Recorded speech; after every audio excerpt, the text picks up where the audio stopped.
Noviembre de 1939.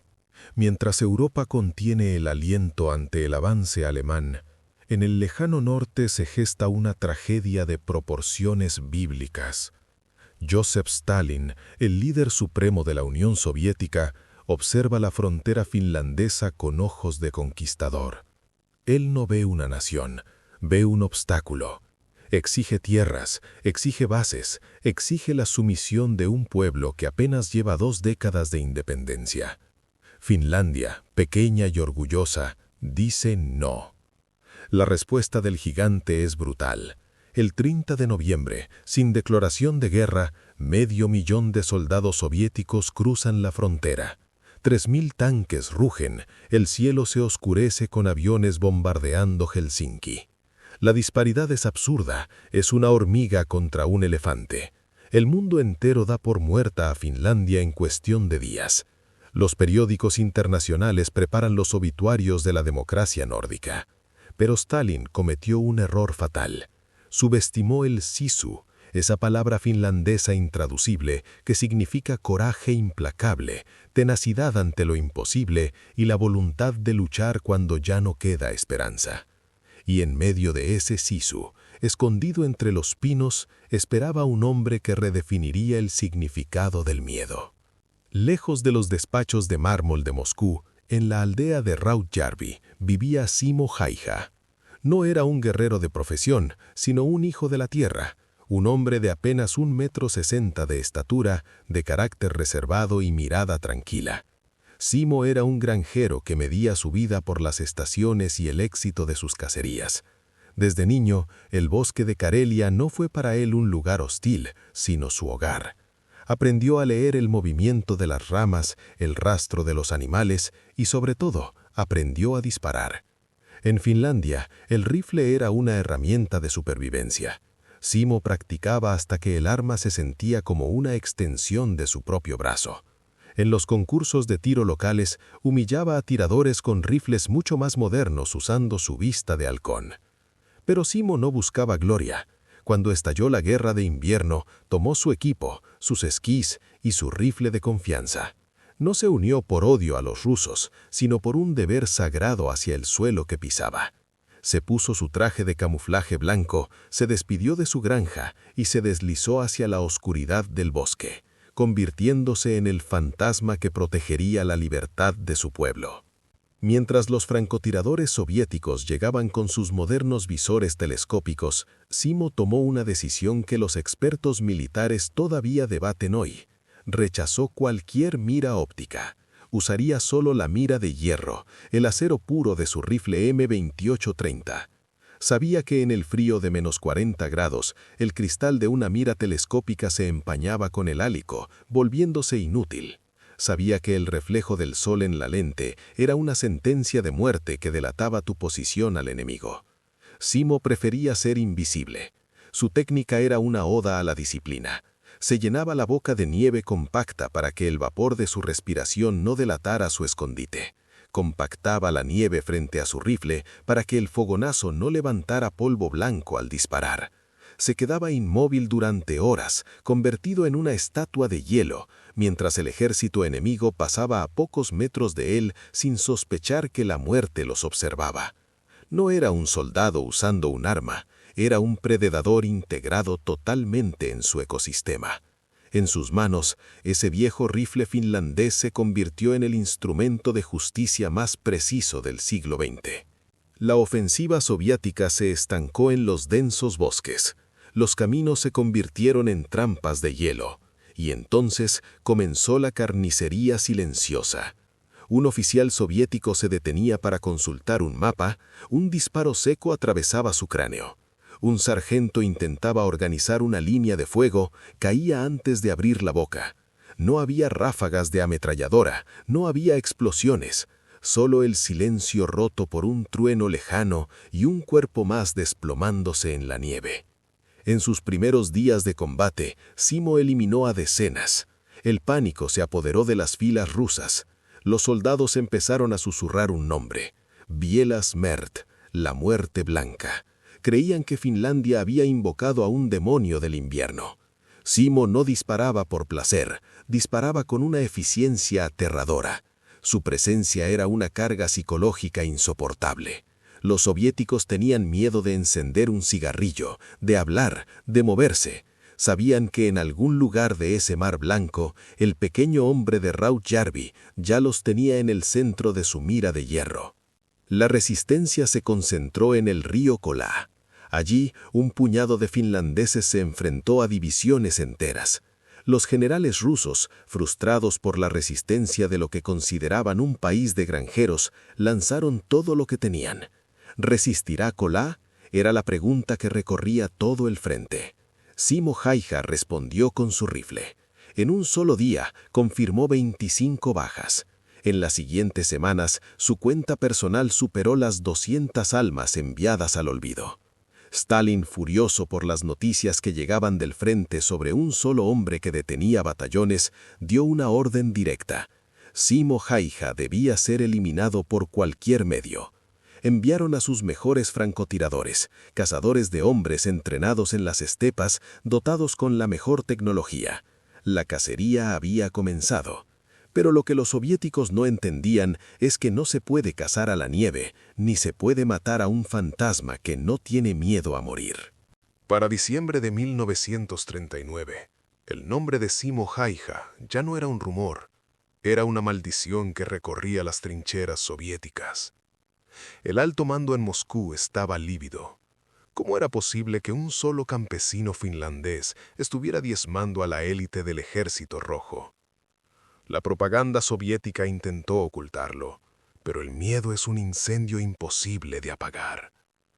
Los soldados rusos se negaban a salir de sus búnkeres. Sabían que asomar la cabeza 1 centímetro significaba el fin.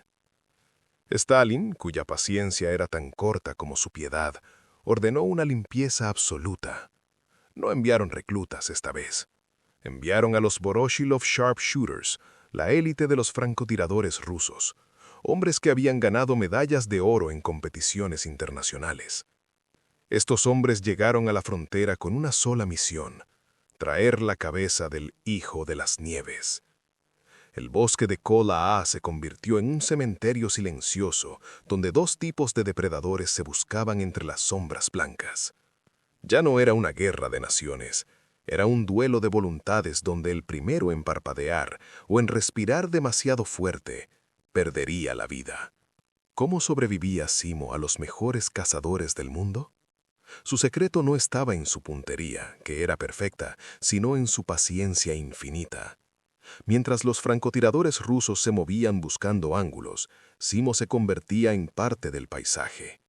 Antes del amanecer, se arrastraba hasta su posición de disparo y se enterraba. Literalmente, cavaba un agujero en la nieve y lo cubría con ramas de pino para romper su silueta. Pero su genialidad estaba en los detalles que nadie más veía.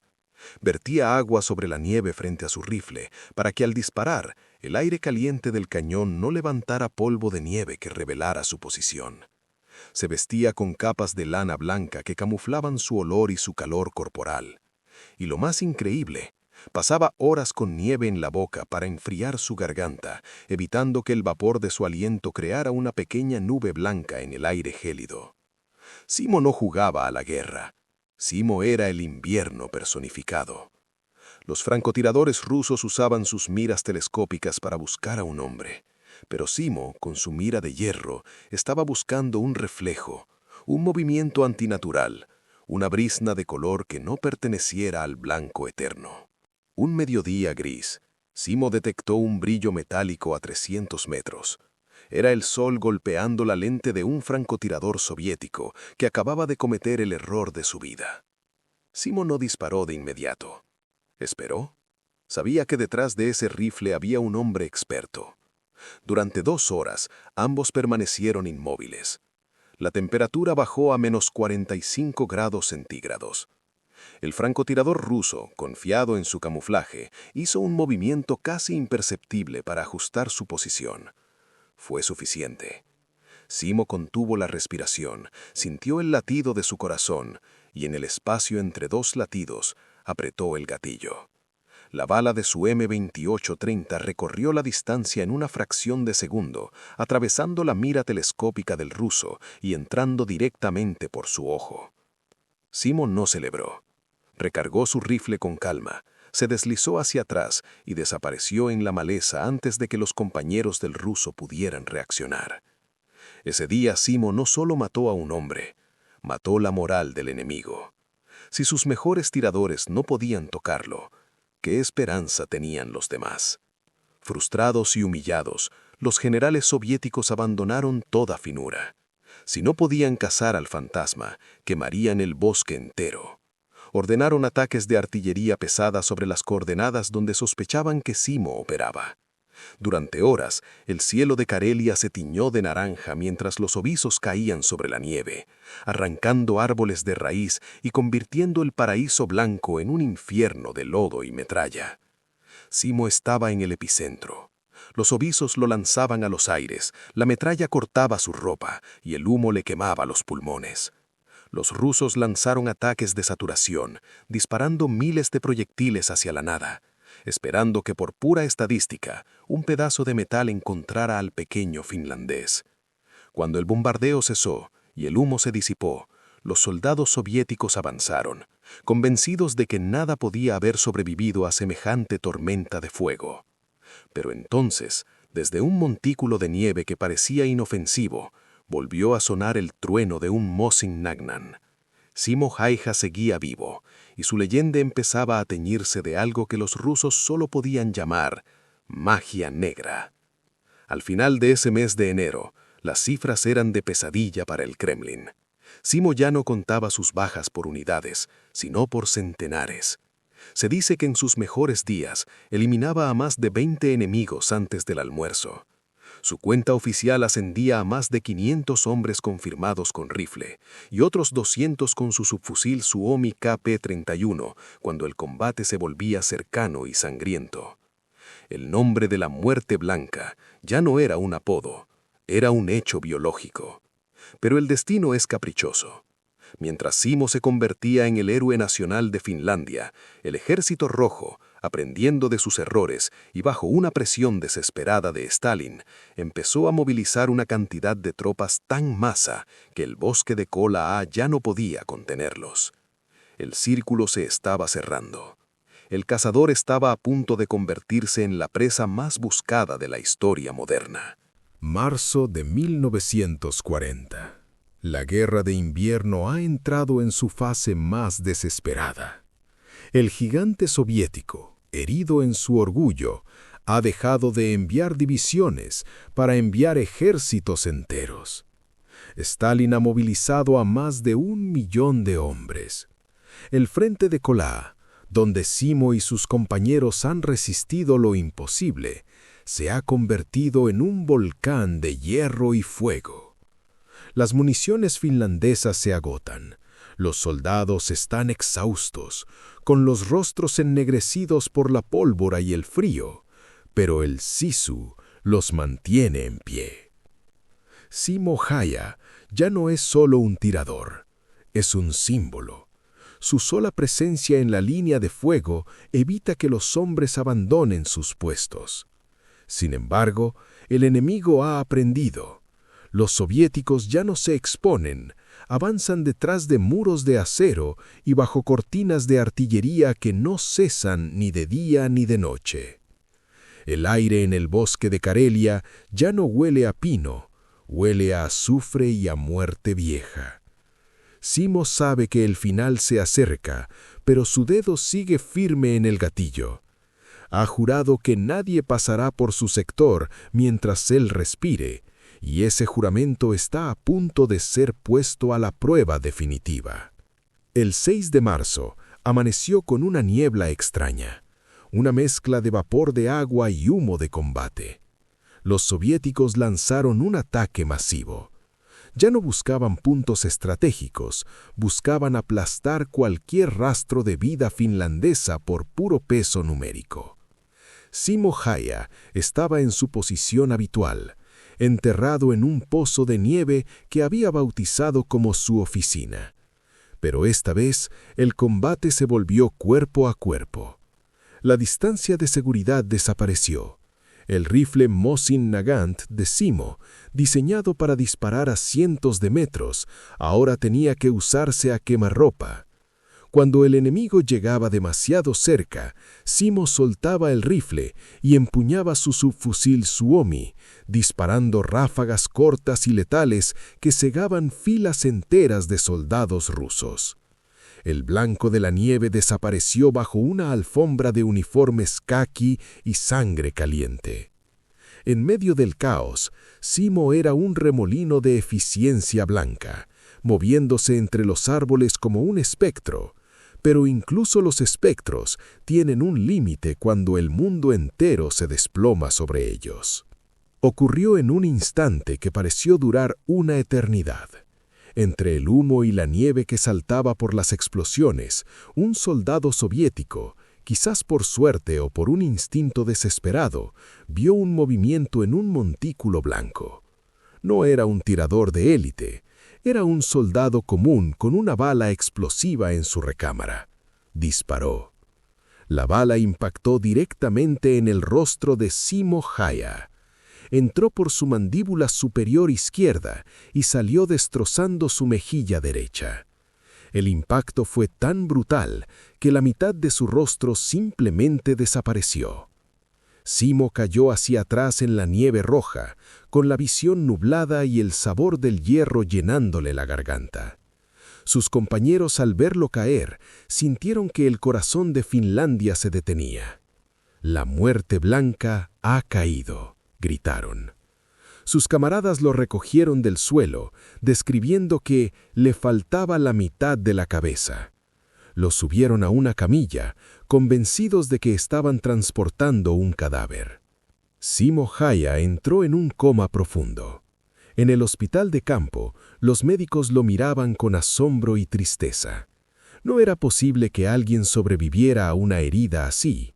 La bala explosiva había hecho estragos en el hueso y el tejido. Mientras el hombre que había matado a más de 500 enemigos luchaba por su propia vida en una cama blanca, afuera el mundo seguía girando. Sus compañeros, inspirados por su sacrificio y enfurecidos por su caída, lucharon con una ferocidad maníaca. El frente de Kola nunca se rompió. Los soviéticos nunca pasaron. El sacrificio de Simo se convirtió en el combustible final de la resistencia finlandesa. Durante una semana, Simo permaneció en ese limbo oscuro, cruzando el puente entre el mundo de los vivos y el de las leyendas. Los periódicos ya estaban redactando su obituario, llamándolo el héroe más grande de la nación. Pero Simo, el granjero que no sabía rendirse, aún tenía una última sorpresa para el destino. El 13 de marzo de 1940, el mismo día en el que se firmó el Tratado de Paz que ponía fin a la Guerra de Invierno, Simo Häyhä abrió los ojos. Despertó en un mundo que ya no estaba en guerra, pero él ya no era el mismo hombre. Al intentar hablar, se dio cuenta de que su rostro era ahora un mapa de cicatrices y reconstrucciones, una máscara de guerra permanente que llevaría con orgullo el resto de su vida. Finlandia había perdido territorio, pero había conservado su alma, y Simo era el guardián de ese alma. La noticia de su despertar corrió como la pólvora por los pueblos y las trincheras. El hombre que la Unión Soviética intentó borrar con francotiradores, artillería y bombas, seguía respirando.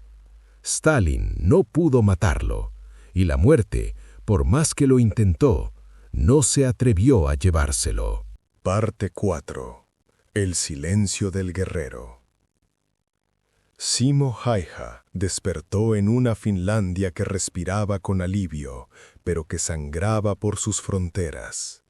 La paz de marzo de 1940 fue amarga.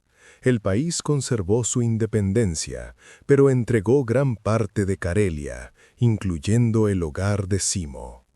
El hombre que había matado a cientos para proteger su tierra, ahora era un refugiado en su propio país. Su rostro, reconstruido tras 26 cirugías, era un testimonio de acero y voluntad. La mandíbula, tomada de su propia cadera, le daba una expresión nueva, severa, casi pétrea. Pero Simo no se quejaba. Para él, las cicatrices no eran marcas de dolor, sino el precio pagado por el Sisu.